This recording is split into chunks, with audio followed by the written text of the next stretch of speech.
श्री स्वामी समर्थ श्री अनंत कोटी ब्रह्मांड नायक राजेधिराज योगीराज परब्रह्म भगवान श्री स्वामी समर्थ महाराज परमपूज्य गुरुमाऊली यांना तिरुवंदन। श्री स्वामी समर्थ। आज श्री स्वामी समर्थ सेवा केंद्र मगनपुरा या ठिकाणी श्री दत्त महाराजांच्या जयंतीनिमित्त अखंड नाम जप यज्ञ सप्ताह या ठिकाणी चालू आहे। आज श्री दत्त महाराजांची जयंती आहे। या निमित्त या ठिकाणी जवळपास 25 ते 30 हजार सेवेकरी या ठिकाणी या उत्सवाला उपस्थित होते। कारण हा विश्वातील सर्वात मोठा जो काही अवतार धारण केला यामध्ये या सर्व विश्वाला गुरुपद स्वीकार करण्यासाठी हा अवतार झालेला आहे आणि ज्ञानमार्गातून हे मार्ग चालतो आणि या माध्यमातून या दिंडोरीपर्यंत सेवा मार्गामध्ये विविध प्रकारचे कार्य होतात। त्यापैकी वर्षामध्ये 2 सप्ताह होत असतात। एक श्री स्वामी महाराजांच्या पुण्यतिथीनिमित्त आणि दुसरा सप्ताह श्री दत्त महाराजांच्या जयंतीनिमित्त। तर या मार्गातून जे काही कार्य आहे हे समाजोपयोगी तेवढंच होत असते। त्या माध्यमातून 18 विभाग चालवले जातात। त्या विभागाच्या अंतर्गत आपल्या जीवनातील सर्व प्रश्न सोडवले जातात। तर याचे मुख्य स्थान आपल्याला दिंडोरी नाशिक या ठिकाणी आहे आणि या भारतामध्ये जवळपास 7000 केंद्र आहेत। त्या 7000 केंद्रामधून या ठिकाणी स्वामीचं कार्य चालतं।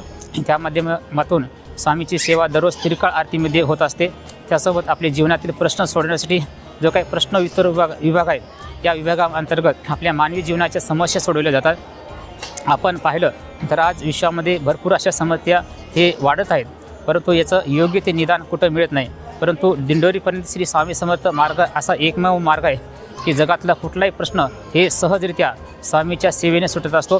म्हणून या मार्गाला खूप आज मागणी आहे। त्याच्यामुळं या मार्गाची जास्तीत जास्त संख्या ही वाढत आहे। म्हणून आज पाहिलं तर आज या ठिकाणी दत्त महाराजांचे खूप स्थान आहेत, परंतु दिंडोरीपर्यंत मार्गाचं हे काही गर्दीचं या ठिकाणी वातावरण आहे ते लोकाला अनुभूती आल्यामुळं या ठिकाणी हे मार्ग हे जास्तीत जास्त प्रगतीपथावर आहे। या माध्यमातून आपल्याला परमपूज्य गुरुमाऊली या मार्गाचे प्रमुख असून त्यांच्या मार्गदर्शी अंतर्गत हा मार्ग चालतो। त्यांच्या आज्ञा जसं जसं समाजोपयोगी कार्यासाठी दिल्या जातात त्यानुसार सर्व सेवेकरी त्या सेवा करून कुठल्या जे काही प्रश्न असतात ते या माध्यमातून सेवेच्या माध्यमातून सोडवले जातात। तर आज या ठिकाणी आपल्याला पाहिलं तर या ठिकाणी हे गुरुचित्र ज्यांना 5वा वेद मानला जातो असा प्रकारचा ग्रंथ या ठिकाणी 625 या ठिकाणी सेवेकरी 7 दिवसापासून बसलेले आहे। त्यासोबत इथं विशेष प्रकारचे देवाचे दुसऱ्यासुद्धा देवताची उपासना होते। त्यामध्ये विविध प्रकारचे यज्ञयाग या ठिकाणी 7 दिवसामध्ये झालेले आहेत आणि या माध्यमातून या ठिकाणी आज पाहिलं तर यज्ञयाग हे कमी झाल्यामुळं हे नैसर्गिकामध्ये जे काही बदल झालेले आहे याच्यामुळं या मार्गामधून जास्तीत जास्त ह्या निसर्गालासुद्धा या ठिकाणी आपल्याला जे काही बदल होत आहेत याच्यावर कंट्रोल राहण्यासाठी यातून विविध प्रकारच्या उपासना आणि त्या माध्यमातून हे यज्ञयागाच्या स्वरूपामध्ये या ठिकाणी सेवा होत असतात।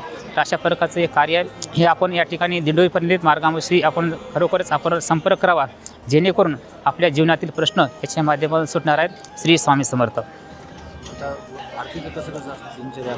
दररोज 3 वेळेस असते। सकाळी भूपाळी आरती 8 वाजता असते, नैवेद्य आरती 10:30 वाजता आणि सायंकाळीसुद्धा 6:30 वाजता ही नैवेद्य आरती असते।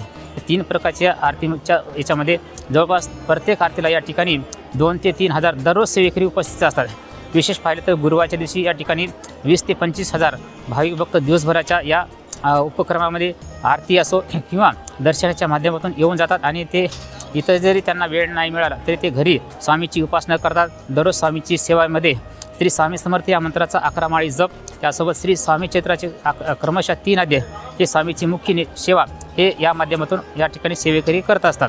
त्यामुळं या सेवेच्या माध्यमातून त्याचे प्रश्न सुटत असतात। जो कोणी भाविक भक्त स्वामीची सेवा करतो त्याच्या जीवनातील सर्व प्रश्न सुटतात, त्यांचे उरलेले आडलेले कामं हे पूर्ण होत असतात।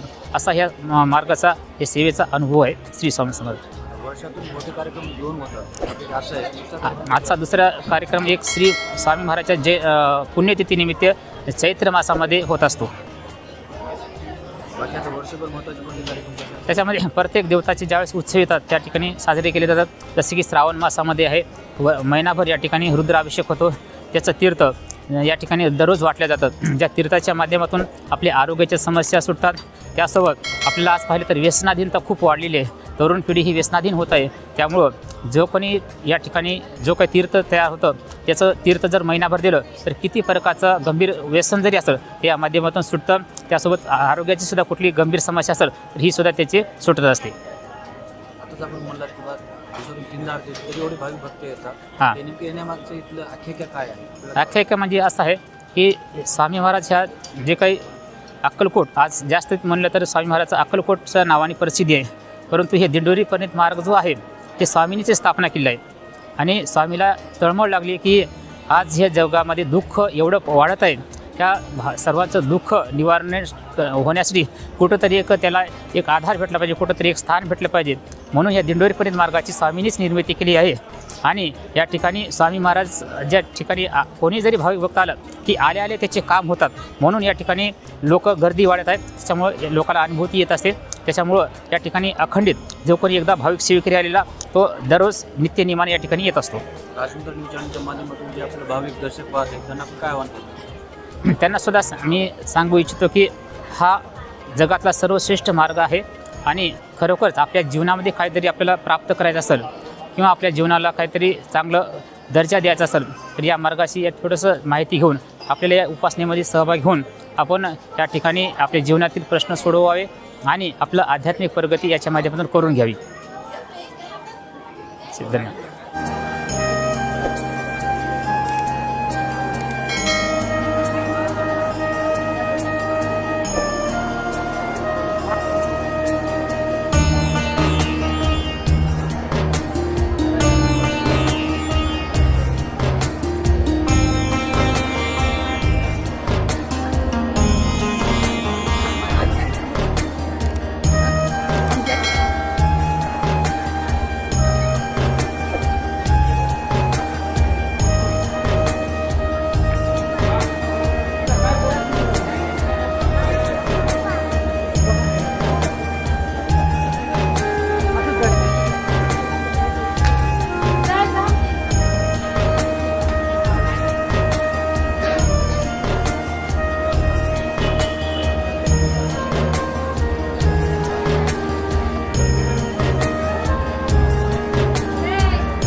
श्री स्वामी समर्थ. श्री अनंत कोटी ब्रह्मांड नायक राजाधिराज जोगीराज परब्रह्म